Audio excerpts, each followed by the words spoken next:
Здравствуйте, уважаемые друзья! С вами я, Юрий Тютченко, кандидат ветеринарных наук, и в этом видеоподкасте рассмотрим, а можно ли кормить собаку натуралкой и добавлять немножко сухого корма, и наоборот. Очень часто меня просят ответить на вопросы такого типа. Такая ситуация наблюдается потому, что одни владельцы собак, которые являются ярыми приверженцами натурального кормления, категорично утверждают, что кормление натуральными кормами – это лучше всего. Другие же владельцы собак, которые кормят своих животных сухими кормами и которые наслушались представителей фирм-производителей кормов или ветврачей, которые тоже наслушались этих же представителей, наоборот, утверждают, что сухие корма – это лучшее, что может быть в кормлении животных.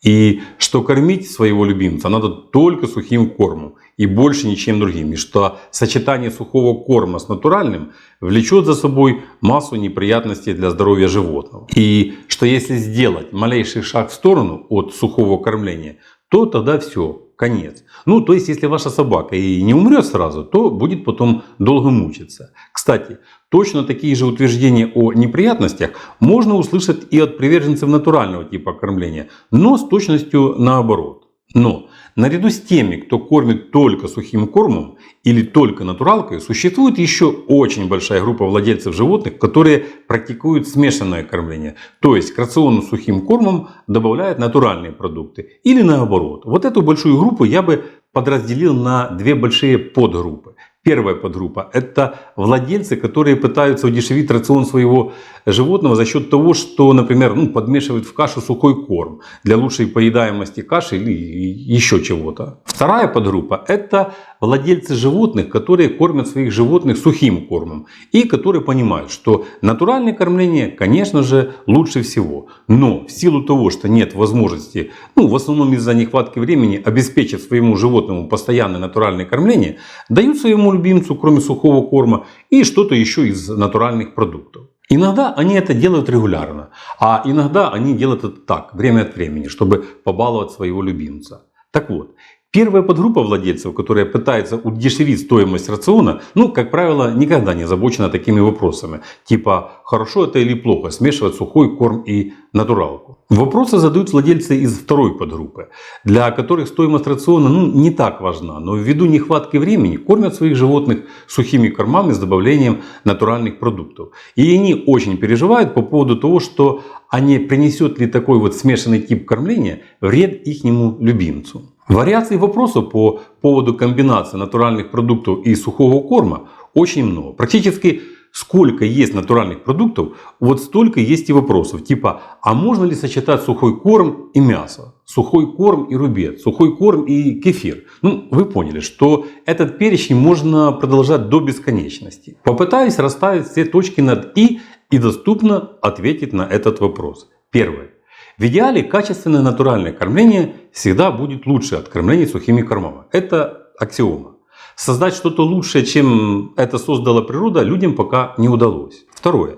К сухим кормам я отношусь тоже без какой-либо предвзятости. Нет возможности обеспечить животному натуральное кормление. Кормите сухим кормом. А что делать? Тем более, что сейчас много хороших кормов, которые обеспечивают животному сбалансированное кормление. Благодаря современным технологиям и мысли ученых, сухие корма имеют много достоинств и стали просто незаменимыми спутниками современных владельцев животных. Но они все равно уступают натуральным кормам. Но если это даже и так, то это абсолютно не значит, что сухой корм – это зло. Каких-то убедительных научных данных о том, что если давать своему животному смешанное кормление, то будут какие-то проблемы со здоровьем, нет. Хотя понятно, что все, что не натуральное, жизни и здоровья животному не добавит. Производители кормов все в один голос утверждают, что дача их корма не вызовет никаких проблем со здоровьем у животных на протяжении всей жизни животного.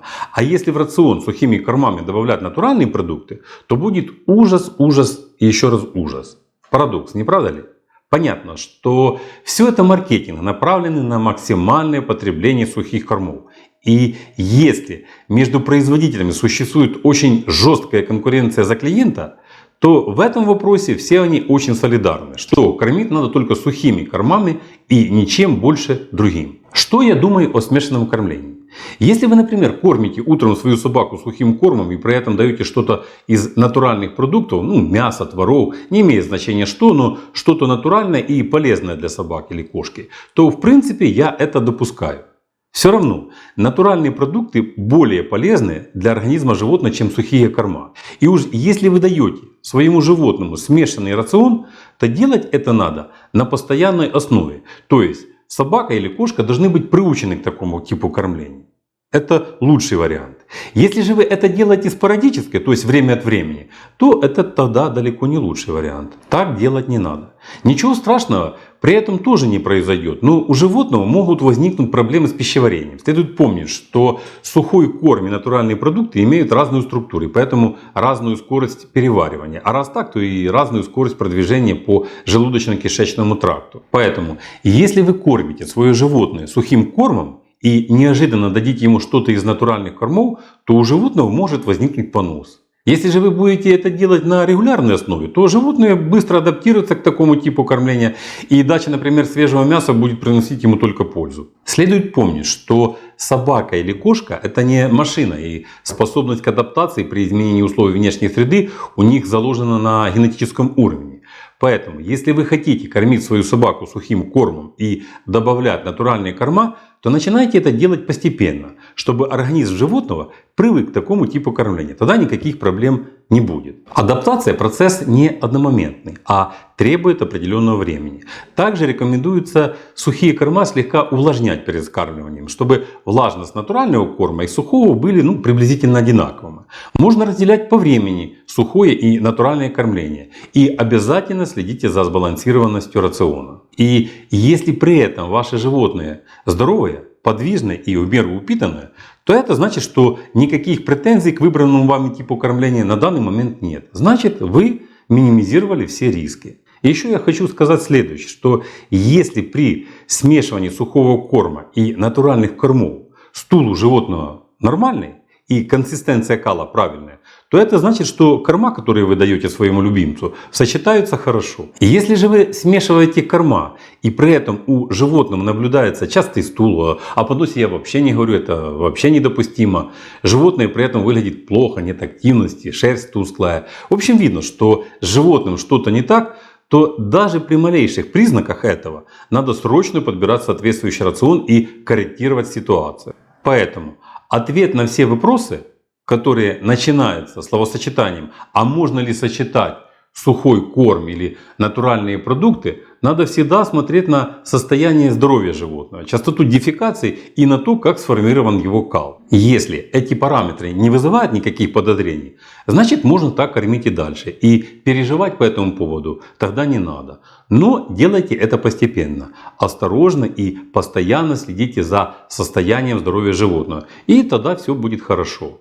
В выборе наиболее оптимального для вас решения по кормлению вашего любимца вам всегда подскажут даже не ваше понимание сути вопроса, а ваши финансы, наличие времени и, конечно же, ваша любовь к питомцу. А пока всего вам доброго, здоровья вам и вашим любимцам, подписывайтесь на наш канал и до новых встреч!